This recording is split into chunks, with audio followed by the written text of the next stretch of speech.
Hello friends, welcome to my YouTube channel VR Study Junction. So today we will discussing about dynamical time evolution of quantum mechanics. तो start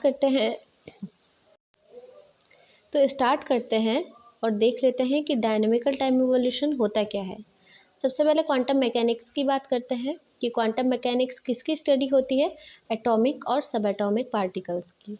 ठीक है, अब उन particles की study हम करते हैं, माइनर से माइनर पार्टिकल को बताते हैं कि उसकी स्टेट, उसकी पोजीशन क्या है और उसकी एनर्जी स्टेट क्या है with the help of Schrodinger equation. तो इन सब चीज़ों में हमें क्या चीज़ की ज़रूरत पड़ती है और एक क्या है, इसकी एक प्रॉपर्टी सामने आती है, डायनामिकल टाइम इवोल्यूशन। ठीक है, तो इसका मतलब और कुछ नहीं होता है, इसका मतलब सिर्फ इतना होता है कि it is just a kind of transformation on the space of state.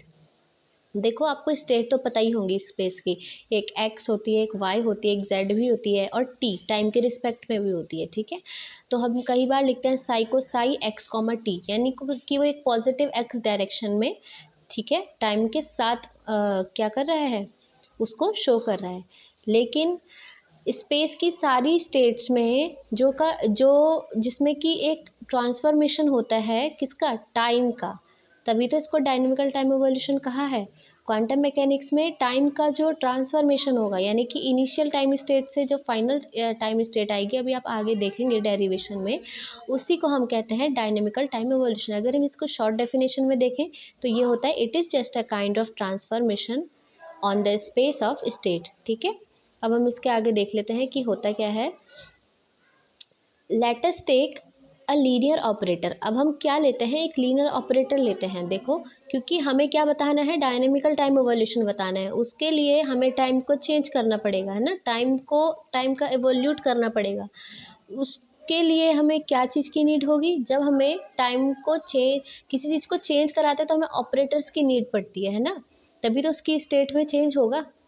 तो हम क्या करेंगे, U T comma t not क्या करेंगे, एक लीनियर ऑपरेटर टेक कर लेंगे। ठीक है, और उसके बाद क्या, इसमें मैंने ये बताया गया है कि ये टी नॉट जो है ये एक इनिशियल टाइम है और जो टी है वो एक फाइनल टाइम है। ठीक है, इसके बाद क्या करेंगे कि हम इनिशियल एनर्जी स्टेट को साई टी नॉट से डिनोट करेंगे। ये जो साइन है ना, ये डायनामिकल टाइम इवोल्यूशन में ही यूज़ होता है। ठीक है, और जो फाइनल एनर्जी स्टेट है उसको हम साई टी से, क्योंकि टी है हमारी फाइनल टाइम है तो final energy state Sai T हो गया, टी नॉट हमारा इनिशियल टाइम है तो इनिशियल एनर्जी स्टेट हमारा साई टी नॉट हो गया। ठीक है, अब देखो आगे मैंने बहुत ही इजी वे में इसको समझाने की कोशिश करी है आपको। So if we operate wave function by linear operator we get, अगर हम देखो, ये साई टी क्या है, हमारा फाइनल एनर्जी स्टेट है, अगर हम इसके साथ इसको ऑपरेट करेंगे तो हमें क्या, एक टाइम चेंज होगा, है ना। तो ये एक क्या आया है, ऑपरेटर ने ऑपरेट्स करा साई टी को और वो किस में चेंज हो गया, साई टी नॉट में। ठीक है, अब देखो इवोल्यूशन तो इसमें हो गया ना, इसमें चेंज तो हो गया, तो साई टी नॉट से साई टी तक जाने में, है ना, साई टी नॉट से साई टी तक जाने में, यानी कि इनिशियल एनर्जी स्टेट से अगर हम फाइनल एनर्जी स्टेट में जाएंगे तो चेंज होगा। यानी कि इसमें क्या हमें पता चल रहा है कि जो फाइनल है जनरल केस में वो बड़ी ही होगी, है ना।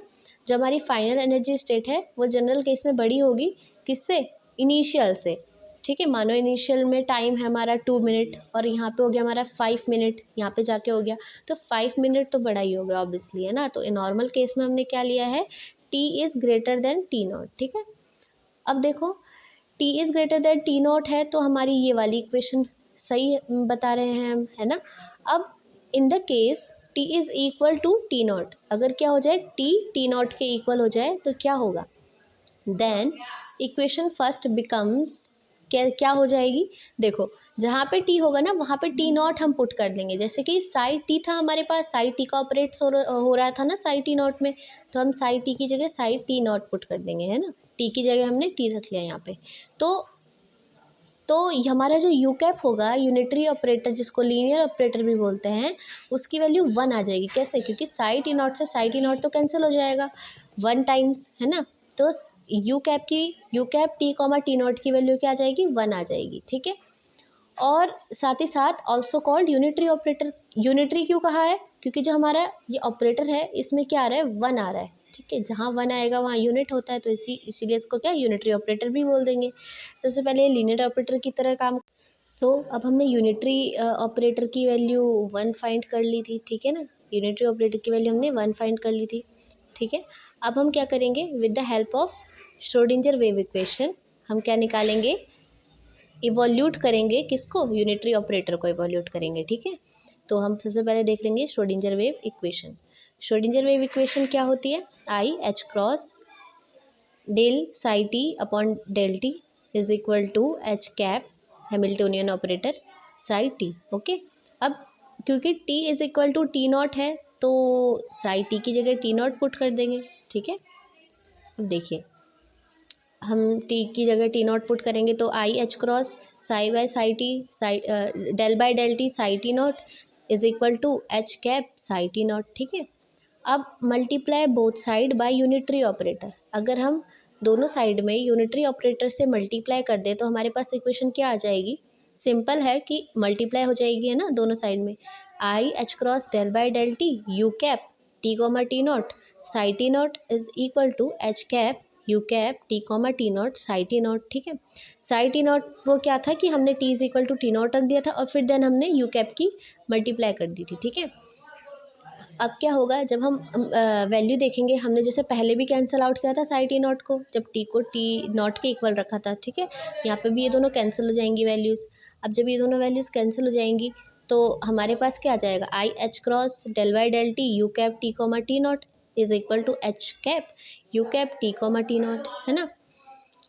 तो del by del t u cap t comma t nought i h cross जो है वो इक्वल टू के नीचे चल जाएगा, है ना। इक्वल टू के उधर जाएगा तो ये यहाँ पे इनटू में था, यहाँ पे डिवाइड में हो जाएगा, है ना। तो वैल्यू क्या आएगी हमारी, देखो इसको ध्यान से देखना, ठीक है।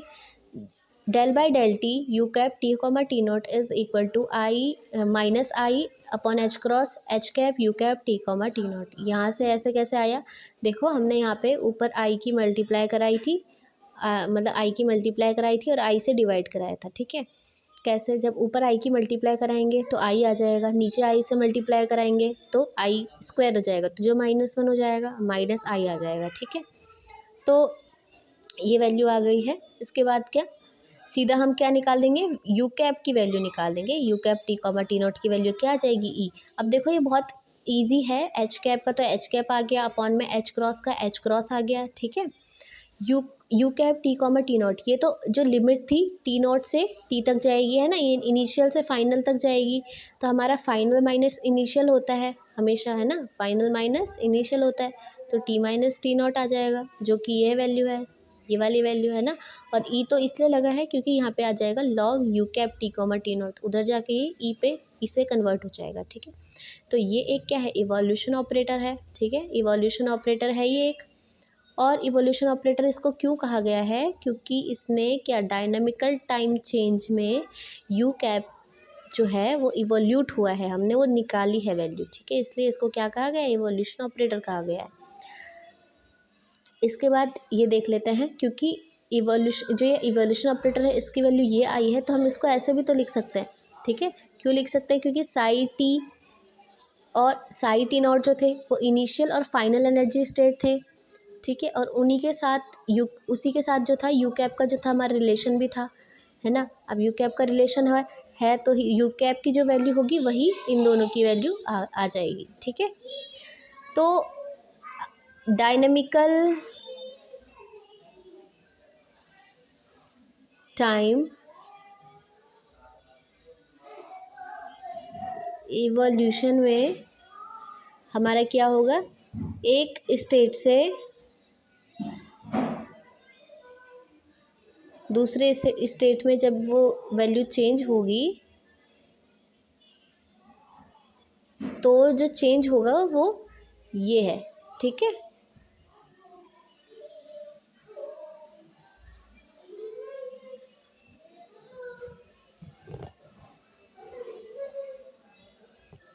तो अब जो ये वैल्यू निकली है ये इवोल्यूशन ऑपरेटर की वैल्यू निकल गई है, तो ये साथ में इक्वल हो जाएंगे, ठीक है। और वैल्यू जो है इवोल्यूशन ऑपरेटर की वैल्यू वो फाइंड आउट हो जाएगी, ठीक है।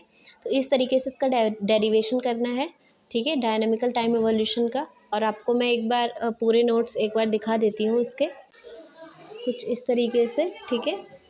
आप देख सकते हैं इसको। और इसी तरीके से आपको अदर्स जो हैं वो वैल्यू भी इस तरीके से आप फाइंड कर सकते हैं, जैसे कि हमने करी, पहले यूनिटरी ऑपरेटर निकाला, फिर हमने क्या इवोल्यूशन ऑपरेटर निकाला, ठीक है। तो ये वैल्यूज़ हैं। तो इसी तरीके से इसका डेरिवेशन कंप्लीट हो गया है। और मिलते हैं अगली वीडियो में, जिसमें कि अगले पार्ट में मैं आपको जो है क्वांटम मैकेनिक्स का अगला पार्ट लेके आऊँगी। उसमें बेसिक वीडियो बनाऊँगी, ठीक है। तो take care, thank you so much. अगर आपको वीडियो अच्छी लगी हो तो वीडियो को लाइक, कमेंट और शेयर ज़रूर करें, और हमारे चैनल को भी सब्सक्राइब करें। Thank you.